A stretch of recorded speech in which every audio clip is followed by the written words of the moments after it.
राधे राधे। स्वागत है आपका मेरे चैनल दास बोली में। आज का टॉपिक है फुलेरा दूज। इसमें हम जानेंगे फुलेरा दूज की कथा और उसके उपाय। यह त्यौहार भगवान कृष्ण को समर्पित किया जाता है। शाब्दिक अर्थ में फुलेरा दूज का अर्थ है फूल, जो फूलों को दर्शाता है। यह माना जाता है कि भगवान कृष्ण द्वारा फूलों के साथ खेला जाता था और फुलेरा दूज की पूर्व संध्या पर होली के त्यौहार में भाग लिया जाता था। यह त्यौहार लोगों के जीवन में खुशियां और उल्लास लेकर आता है। फुलेरा दूज का क्या महत्व है? इस त्यौहार को आकाशीय और ग्रह संबंधी भविष्यवाणियों के अनुसार सबसे महत्वपूर्ण और शुभ दिनों में से एक माना जाता है, क्योंकि यह दिन बहुत ही भाग्यशाली माना जाता है। फुलेरा दूज का दिन किसी भी तरह के हानिकारक प्रभावों और दोषों से प्रभावित नहीं होता है और इस प्रकार फुलेरा दूज अबूझ मूर्त माना जाता है। फुलेरा दूज की पौराणिक कथा है। ऐसा माना जाता है कि भगवान श्री कृष्ण लंबे समय से अपने कार्य में व्यस्त रहते थे, जिसके कारण भगवान श्री कृष्ण राधा रानी से नहीं मिल पाते थे। राधा रानी बहुत दुखी रहने लगी थी। राधा रानी के दुखी होने के कारण प्रकृति पर विपरीत प्रभाव पड़ने लग गया था। भगवान श्री कृष्ण प्रकृति की हालत को देखकर राधा रानी का दुख और नाराजगी को दूर करने के लिए उनसे मिलने के लिए गए। जब भगवान श्री कृष्ण राधा रानी से मिले तो राधा रानी और गोपियाँ प्रसन्न हो गई और चारों ओर फिर से हरियाली छाने लग गई।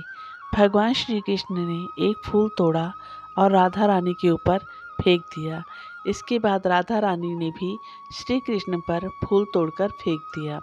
इसके बाद गोपियों ने एक दूसरे पर फूल फेंकने शुरू कर दिए। इस प्रकार हर तरफ फूलों की होली शुरू हो गई। यह सब फाल्गुन मास की शुक्ल पक्ष की दूसरी तिथि को हुआ था। तब से इस तिथि को फुलेरा दूज के नाम से एक त्यौहार के रूप में मनाया जाता है। यह त्यौहार मन को खुशियों से भर देता है। यहाँ जानिए फुलेरा दूज के 11 खास उपाय। फुलेरा या फुलेरा दूज पर भगवान श्री कृष्ण और राधा जी की पूजा की जाती है। इस दिनों पर गुलाल जरूर अर्पित करें, क्योंकि इस दिन से होली शुरू होती है। फुलेरा दूज पर राधा कृष्ण को जो गुलाल अर्पित किया जाता है, इस गुलाल को अपने पैरों में न आने दें। फुलेरा दूज पर राधा कृष्ण को रंग बिरंगे फूल अर्पित करने से परस्पर प्यार बढ़ता है। इस दिन राधा कृष्ण के मंदिर जाकर दर्शन जरूर कर लें। ऐसा करना बहुत शुभ माना जाता है। फुलेरा दूज के दिन राधा जी की श्रृंगार की वस्तुएं जरूर अर्पित करें और उनमें से कोई चीज़ अपने पास संभाल कर रख लें। ऐसा करने से जल्द विवाह होगा। आप चाहे तो इस दिन बिना किसी मुहूर्त के भी विवाह कर सकते हैं। फुलेरा दूज पर किसी का भी अपमान ना करें, प्रेमी का तो बिल्कुल भी नहीं, इसी तरह घर के वरिष्ठों का भी नहीं। यह अशुभ फलदायक माना जाता है। फुलेरा दूज पर सभी मांगलिक कार्य करें। गाय को भोजन कराने से शुभ फलों की प्राप्ति होती है और सभी दुख दूर हो जाते हैं। फुलेरा दूज के मौके पर भूल कर भी मांसाहार ना करें।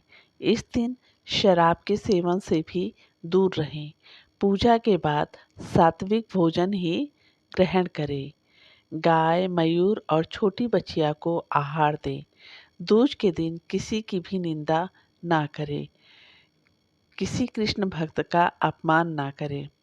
इस दिन भगवान श्री कृष्ण और राधा की पूजा करने से दाम्पत्य जीवन में मधुरता आती है और प्रेम बना रहता है। अगर आप अपने प्रेम को पाने के लिए पूजन कर रहे हैं तो गुलाबी रंग के वस्त्र जरूर धारण करें।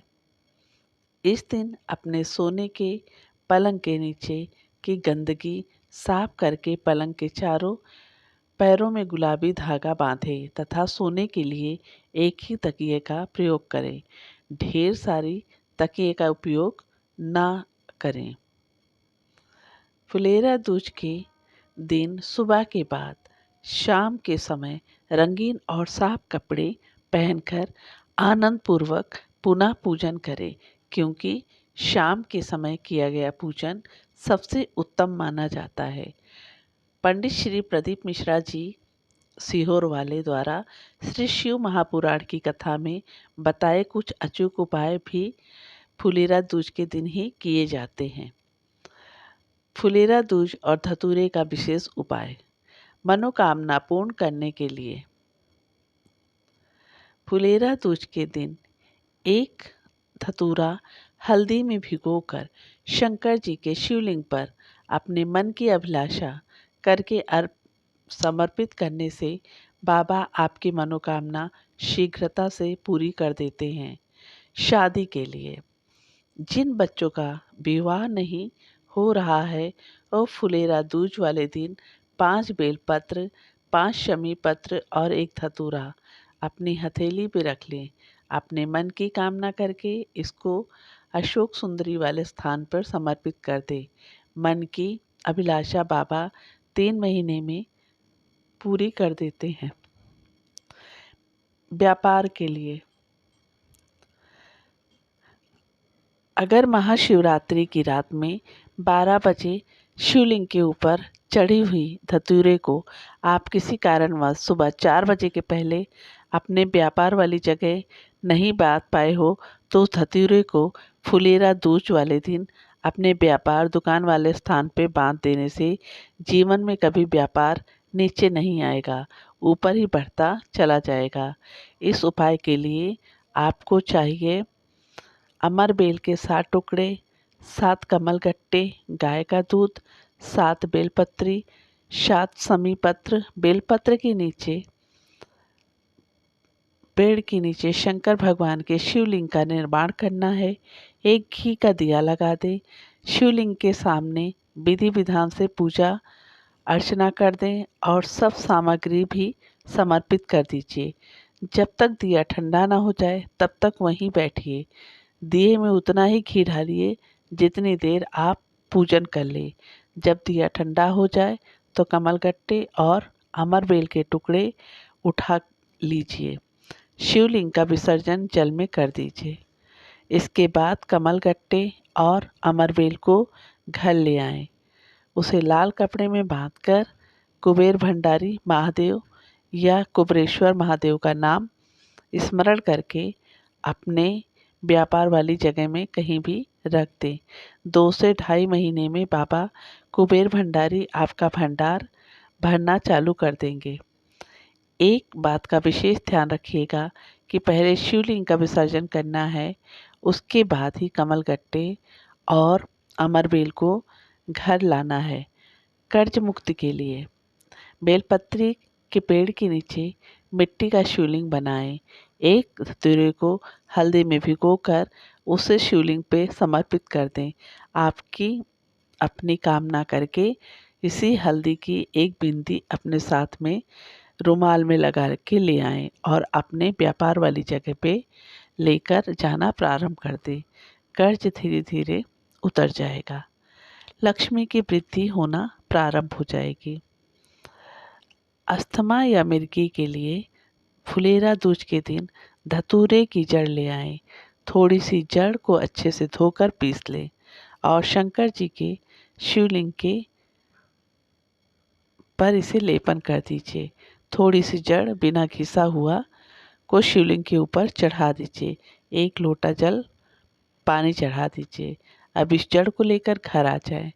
जिस व्यक्ति को अस्थमा है या मिर्गी की बीमारी है उसे फुलेरा दूज के दिन ये धतूरे की जड़ दोपहर के समय 3 से 4 बार सूंघा दीजिए। दोनों ही रोग से मुक्ति मिलना शुरू हो जाएगा। रोग मुक्ति के लिए एक धतूरा शंकर भगवान के शिवलिंग पे समर्पित करें और 5 बेलपत्री नंदी भगवान को समर्पित करें। बाबा से अपने स्वास्थ्य के लिए निवेदन करें। कितना भी बड़ा रोग हो वो आगे नहीं बढ़ पाएगा। एक कलश में जल भर लें, उसमें थोड़ा सा दूध और शहद डाल लें। इस कलश के जल को 3 जगह समर्पित करना है। सबसे पहले थोड़ा सा जल शिवलिंग पे समर्पित करें, फिर थोड़ा सा जल नंदी पे समर्पित और अंतिम में बेलपत्री के पेड़ के नीचे जल को हाथ में लेकर सिंचन करें। बेलपत्र के पेड़ के नीचे सीधे कलश से जल नहीं डालना है। शंकर जी का स्मरण करके जल समर्पित करें। धीरे धीरे रोग से मुक्ति हो जाती है। दांत खाज खुजली के लिए एक लोटे में जल लें, उसमें एक धतूरा और थोड़ा सा चंदन डाल लें। वो जल शिव जी को समर्पित कर दीजिए। इस जल को एक पात्र में इकट्ठा करके घर ले आएं। कुछ समय 15 से 20 मिनट उस पानी को अपने शरीर पे लगा के बैठ जाएं। जहाँ जहाँ जल लगा है वहाँ कोई वस्त्र नहीं होना चाहिए। वस्त्र हटा के जल लगाना है। 2 से 3 महीने में कैसा भी त्वचा रोग हो वो समाप्त हो जाएगा। फुलेरा दूज का दिन विवाह, संपत्ति की खरीदी इत्यादि सभी प्रकार के शुभ कार्यों को करने के लिए दिन अत्यधिक पवित्र माना जाता है। इस दिन शुभ मुहूर्त पर विचार करने या किसी विशेष शुभ मुहूर्त को जानने के लिए पंडित से परामर्श करने की आवश्यकता नहीं होती है। उत्तर भारत के राज्यों में ज़्यादातर शादी समारोह फुलेरा दूज की पूर्व संध्या पर ही किए जाते हैं। लोगों द्वारा आमतौर पर इस दिन को अपना व्यवसाय शुरू करने के लिए सबसे समृद्ध माना जाता है। अगर आपको ये वीडियो पसंद आई हो तो प्लीज़ इसे लाइक, सब्सक्राइब और शेयर करें और कमेंट बॉक्स में एक बार हर हर महादेव, राधे कृष्णा ज़रूर लिखें। आपका एक कमेंट हमारे लिए बहुत ही कीमती है। राधे राधे।